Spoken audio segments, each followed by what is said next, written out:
Well, Bernard, first of all, it's an honor to be sitting here and tasting this wine with you. And Jean, my pleasure too. yeah, and so I'm very excited about this for my cellar to come here to Clos-de-Val and taste the Mayacamas Late Harvest Zinfandel that we've been talking about with Judgment of Paris and the precursor to Judgment of Paris. What a wonderful opportunity to taste this wine with you. I look forward to it. Yeah, 1968, so we're... 68, that's my first trip to California was 1968. Really? Yeah. Well, Bob Sessions was up at Mayacamas making wine. Bob Travers bought the property Mayacamas in 1968. And the story goes about this wine is that the harvest was intense that year.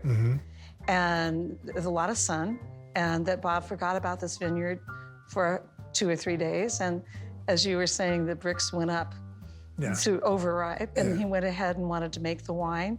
And as far as I know, this is one of the first, there were 2 Late Harvest Zinfandels from 1968. Yeah. One was Mayacamas and one was Ridge Vineyards. They called it something else, which has escaped my memory. An incredible wine. We're talking about how unusual it was that Patricia Gallagher tasted this wine and took it back to Stephen Spurrier as one of the examples of the quality coming out of California. And how odd for it to be a Late Harvest Zinfandel that helped form their opinion about California wine and Mayacamas and Clos-de-Val and everything. It just kind of seems like that. What a wonderful happenstance. Those were good days. Those were good days. Yes, yeah. So the bottle has a little bit of ullage and a little low fill. It's not bad, But we're looking forward to tasting it. Very good. Bernard, I had the joy of opening the 1970 Cabernet. Would you like to open this, or? I will try to remember how to open the bottle. Well, you know, if you were a woman behind a tasting table, there would be a wonderful man to tell you how to do it.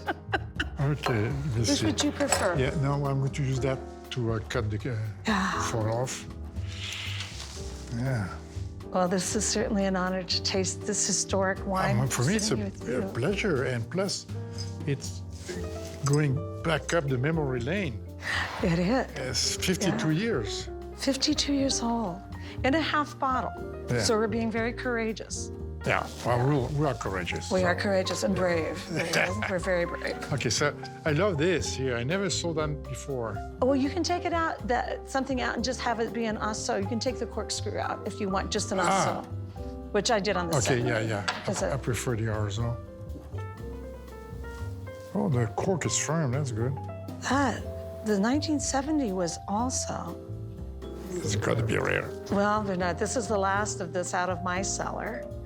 So, and I know it's very hard to find it. Yeah. I was going to say, we're not going to be disappointed that the cork breaks because it's 52 years old, so very rare. I don't know how much Mayacamas has. I can't imagine that it's more than bottles. Here we go. Oh, nicely done. But very hard to find. I don't know if you could find this wine out in the market. I believe there probably are still some in a few cellars. But, here we go, Jean. Oh, bravo. Bravo, nicely done. So. Oh, that's beautiful. Okay. Would you like to taste it? Always pleasure. Yeah. Oh, thank you. Yeah. Look at that color. Okay. Just as Mayacamas, Bernard and I were talking a moment ago about the powerhouse Cabernets that were Mayacamas back in the 60s and 70s. And I think we're going to say maybe something similar about the... We'll see. We'll see, yeah. Let's see how we... Hey, Jean. Bernard, just the joy. You're good Thank you. Yeah, thanks. Look at this color. That is good, because, you know, the Cabernet we had before was also very red for a wine that was 50 years old. This, you know, there's a slight browning, but not... No, not much, no, no. It's nice. It's very clarity in the nose. It's powerful, clarity. I couldn't resist tasting it. I'm excited for you. Very clear. It's nice. Yeah, pretty rich in the nose. And it's fresh. There's a freshness. None of that oxidized the aromas yet. maybe that's what surprised me about the 70 Cabernet as well. It's not oxidized, and none of the characteristics.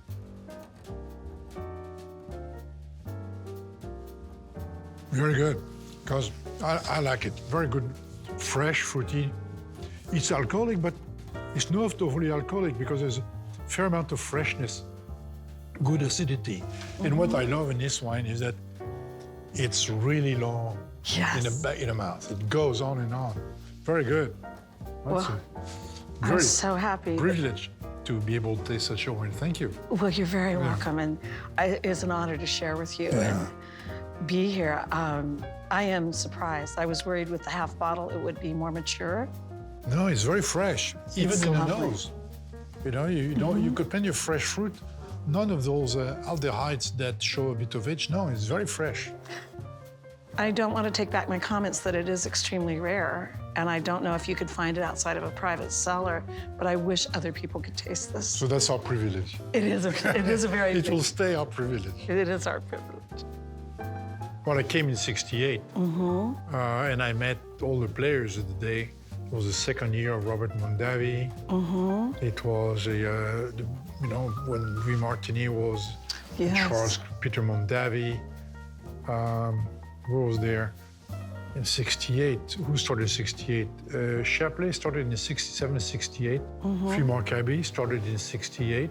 I think Sterling started 68 or 70. So that was the beginning of Napa Valley, of the explosion of Napa Valley, because Robert Mondavi Winery was the first bona fide winery starting in '66. I actually didn't realize that. It was a new era for Napa Valley and for California altogether. Well, but no, I was thinking back about these wines because I graduated high school in '68. I just shared that because I'm feeling older these days. But I feel young. But this was a time that, because of thinking through all who were here, but thinking about Brad Webb, who was over at Hansel, and then consulted with Bob at Mayacamas. Bob came up from San Francisco, Bob Sessions came up in '64. But the things that were being innovated at that time, or things that were the cement fermenters they had at Mayacamas, and now they've gone back to some of the French, like the cement fermenters. But the great innovations that were happening, Lee Stewart at Souverain during that time. Yeah, that was all those years, So everything was coming together that was very serious about winemaking in California, in Napa. Yeah, Joe Heights. Joe Heights. Mid-60s. Yeah, mid-60s. I think it's 64, 65, 64, 65. What an exciting time for you to arrive from France. Piece of luck. Great piece of, because it's such a dynamic time that these wines, Bob Sessions used to talk about, there were times back earlier than this when you would go to a California wine tasting and half the wines had total VA and you couldn't even smell them. But then it started getting very serious and serious people. I don't mean serious but they were just serious about great wine. So great winemaking.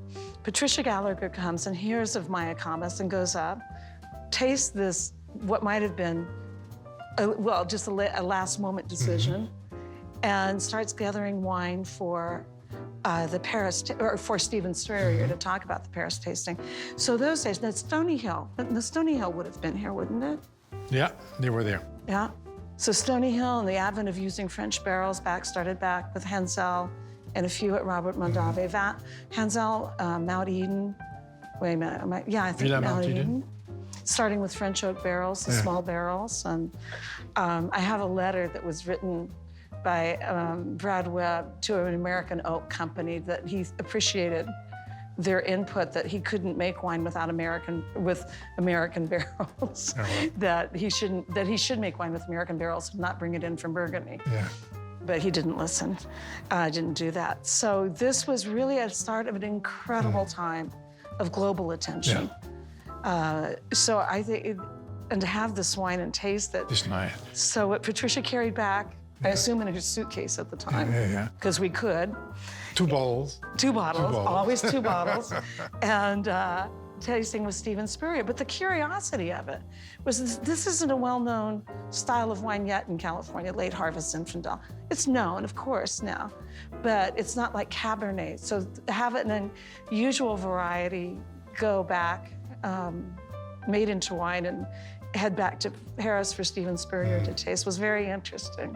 Well, that's good because Zinfandel has got a very special characteristic in the aromas, in the freshness. But what I like in this, it's late harvest, but it's not sweet.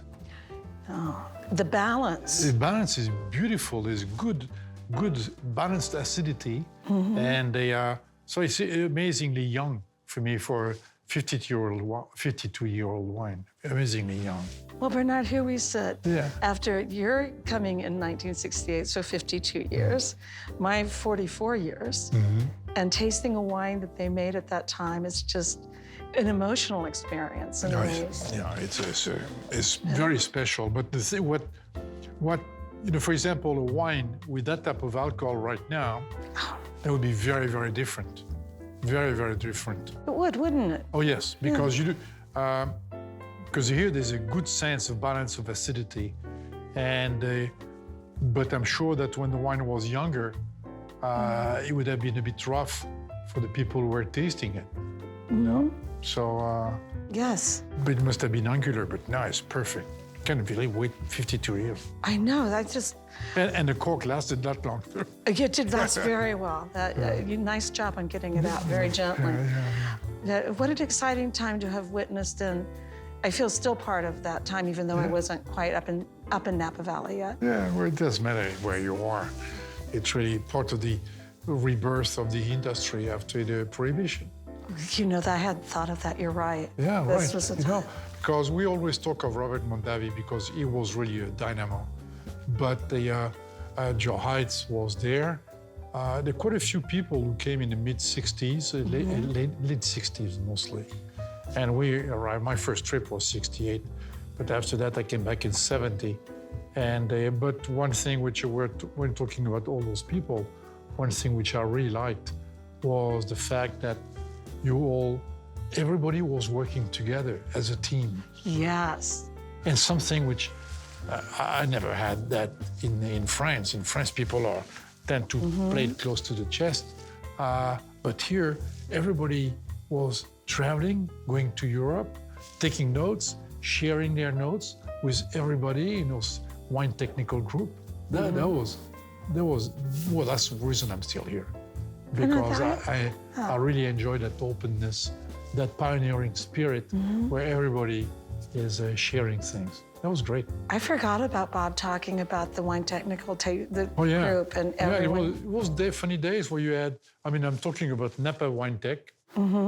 And I remember one evening with Rick Foreman saying, okay, I just come back from Saint-Emilion and here's what I discovered. And he was telling everybody. And that's very, very interesting because that's not something you'd see in France to start with. And that's not something that you could see today because in those days were private ownership. And now it's all corporate. And if you're a corporate man, you wouldn't share. You cannot share. That's fascinating. I had missed thinking how important that is. Oh, that was very important. Yes. And that's the reason why I stayed in California. Because I came for a couple of weeks, 50 years. Yeah. That camaraderie, but that collaboration. Yeah, because it was very attractive. For a young kid, for me, barely spoke English in those days. I remember you used to have a heavier accent. Thank you. I'm working on it, but you know, I've got to keep some of it because those days it helped me sell the wine. Yes, very romantic. That was a good advantage. Yeah.